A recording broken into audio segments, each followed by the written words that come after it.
Você já se perguntou por que algumas pessoas comem e não engordam, enquanto outras comem só um pouquinho e engordam tudo e mais um pouco? Você já se perguntou também por que para algumas pessoas o intestino funciona como um reloginho e para outras ele vive preso ou solto ou alternando entre preso e solto? Bem, a ciência comprova que há sim algo diferente no corpo dos magros e que explica biologicamente porque eles não engordam tão facilmente. E ao contrário do que você pensa, não tem nada a ver com idade, genética ou mentalidade. Tem a ver com bactérias. Bactérias, PD? Sim, bactérias. Diferentes estudos já comprovaram que a chave para emagrecer, vencer problemas como ansiedade, doenças crônicas e autoimunes está no tipo de população de bactérias que habitam o seu intestino. A sua microbiota, também chamada flora intestinal, precisa ter um equilíbrio entre as chamadas bactérias do bem e as bactérias do mal. E quando há um desequilíbrio, você passa a viver numa condição chamada de disbiose.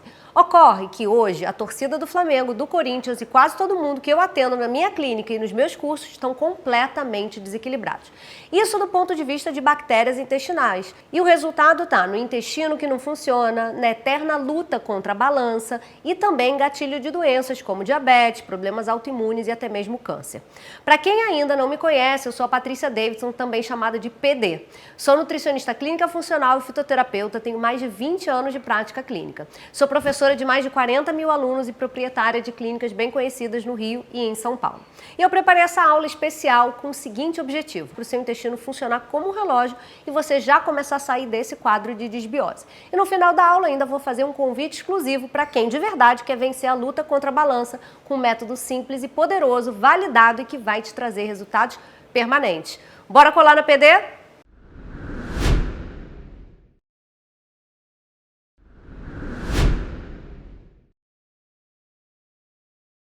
O que são as bactérias existentes no intestino e por que esse órgão é chave para ter saúde ou doença? O nosso intestino ele é colonizado por mais de 100 trilhões de micro-organismos, incluindo bactérias, fungos, vírus e protozoários, formando o que chamamos de microbiota intestinal.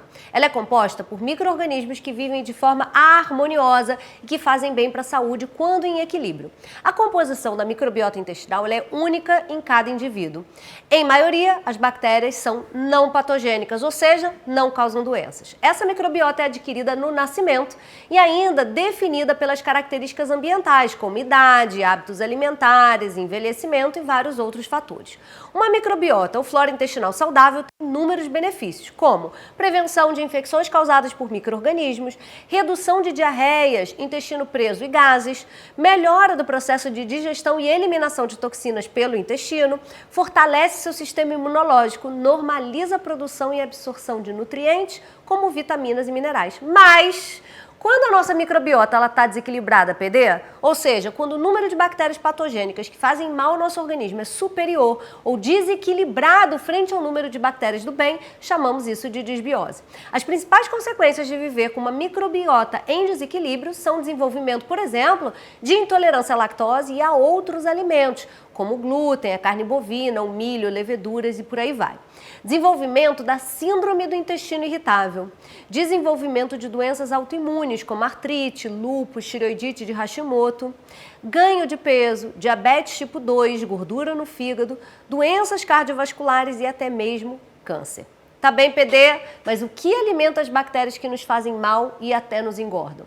Vários são os fatores que contribuem para a modulação da microbiota. O tipo de parto que você nasceu, o aleitamento materno, se houve ou não houve, o uso de medicamentos, a sua quantidade de estresse no seu dia a dia e a alimentação errada são alguns exemplos que podem influenciar essa microbiota. O uso, por exemplo, também de antibióticos é uma das principais causas de disbiose. Além disso, tem sido demonstrado que a composição da dieta tem impacto significativo, tanto positivo quanto negativo sobre a microbiota. Alguns alimentos, principalmente os ultraprocessados, ricos em açúcares, corantes artificiais, adoçantes artificiais, aditivos alimentares e gorduras trans, favorecem o crescimento de bactérias ruins. Já uma dieta rica em fibras, compostos bioativos, prebióticos, probióticos, eleva a produção de substâncias benéficas como o butirato, que induz a proliferação de bactérias com ação anti-inflamatória, ou seja, bactérias que te protegem na sua saúde. Entendi, PD? E é verdade que existe até relação entre disbiose e doença crônica como obesidade e câncer? É sim. Fiz aqui uma seleção de associações só para você entender a importância desses micro-organismos. Então, em relação à obesidade e desbiose. Então, embora fatores ligados ao estilo de vida, dieta e exercício físico contribuem grandemente para o desenvolvimento da obesidade, estudos apontam que a microbiota tem um papel importante no ganho de peso e no seu metabolismo. Existem diferenças na composição da microbiota intestinal de pessoas magras e obesas. Indivíduos com sobrepeso apresentam padrões de desbiose mais elevados em comparação com indivíduos saudáveis. Segundo um estudo da University of Copenhagen, publicado na revista científica Microbiome, algumas bactérias do microbioma intestinal são mais eficientes na extração de energia dos alimentos do que outros. Isso parece explicar por que determinadas pessoas engordam mais facilmente mesmo seguindo uma dieta saudável. É como se eu e uma amiga fôssemos comer juntas e aquilo que ela come é muito mais extraído as calorias do que o que eu como por conta da microbiota dela e ela ganha peso com mais facilidade. Os cientistas, eles observaram que os membros do grupo que tinham bactérias que extraíam mais energia nesse processo pesavam 10% a mais do que os membros do outro grupo, numa média de 9 quilos de diferença. Já pensou? Entendeu a importância que isso tudo tem no seu peso? Se a gente agora for levar para um outro assunto, doenças autoimunes e intestino. Eu falei de obesidade, mas eu posso citar também as doenças autoimunes. Em condições de desbiose, o revestimento do nosso intestino ele pode ficar comprometido, como se tivesse uns buracos, uns furinhos, permitindo a passagem de toxinas, de vírus, de bactérias para a corrente sanguínea, criando o que a gente chama de permeabilidade do intestino. Em indivíduos com predisposição genética, o intestino com muita permeabilidade permite que processos inflamatórios eles sejam ativados e isso estimula o teu sistema imunológico a reagir.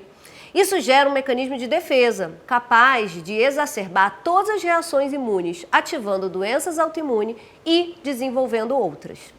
Então, o que você precisa entender? Que se o teu intestino estiver livre de desbiose e sem essa permeabilidade intestinal, você vai ter muito mais controle sobre os processos inflamatórios, sobre a sua doença autoimune e vai manter ela adormecida, sem sinais e sintomas agudos. Um outro tema que está muito em voga hoje é a questão do controle da glicose, do diabetes tipo 2, da hiperglicemia e a desbiose.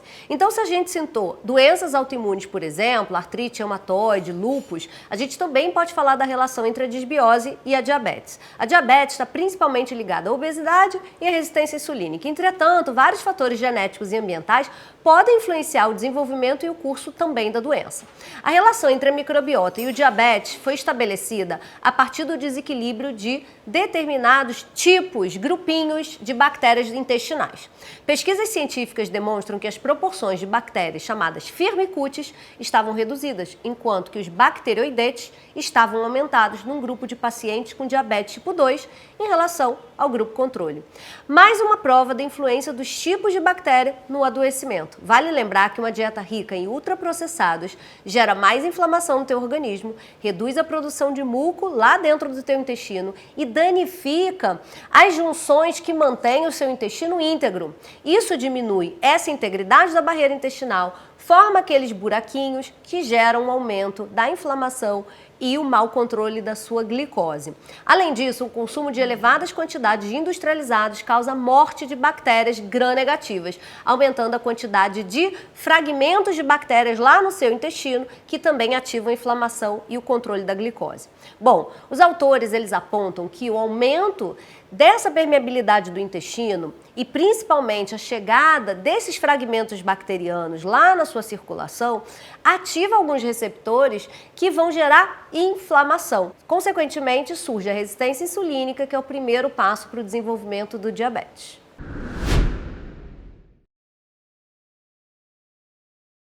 E o câncer, PD? Pesquisadores da Universidade de São Paulo compararam o conjunto de bactérias presentes na amostra de tumores do intestino com tecido sadio dessa porção do intestino.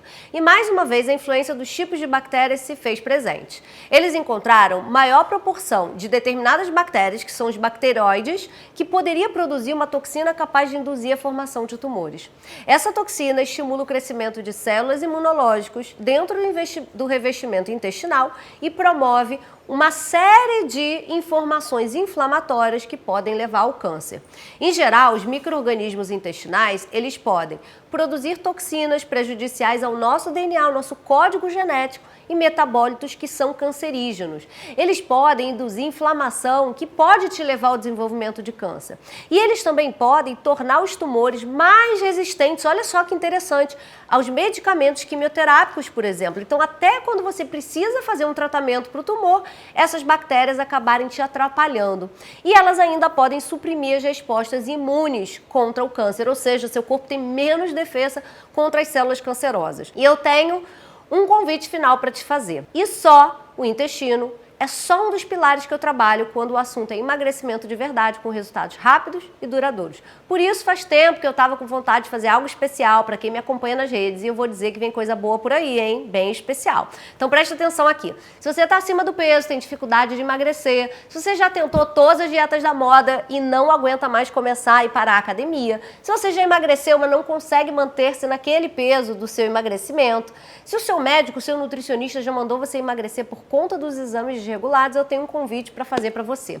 E eu preparei uma semana especial de conteúdos online gratuita, a Semana Seca com a PD. Vão ser 7 dias de aulas exclusivas, lives, materiais de apoio e muito conteúdo prático. Você vai aprender como ter as estratégias que vão ajudar você a sair de onde você está e chegar no corpo que você deseja, com as 3 estratégias que fazem parte do meu método. Assim, você pode vencer essa gordura com a mesma metodologia que eu aplico na minha clínica. Sem que para isso você tenha que lançar mão de tantos sacrifícios, sem morrer de fome, sem remédio, nada disso faz parte do meu método. De uma forma natural, sabe? Aprendendo a investir direitinho aí no seu intestino e nos meus outros pilares que vocês vão conhecer. Mas preste atenção, a Semana Seca com a PD é inédita e gratuita. Você é a minha convidada, mas precisa se inscrever para reservar o seu lugar. É só apertar o link aqui na descrição ou em algum lugar aqui da tela, combinado? Espero por você. Então cola na PD e bora secar esse corpinho aí.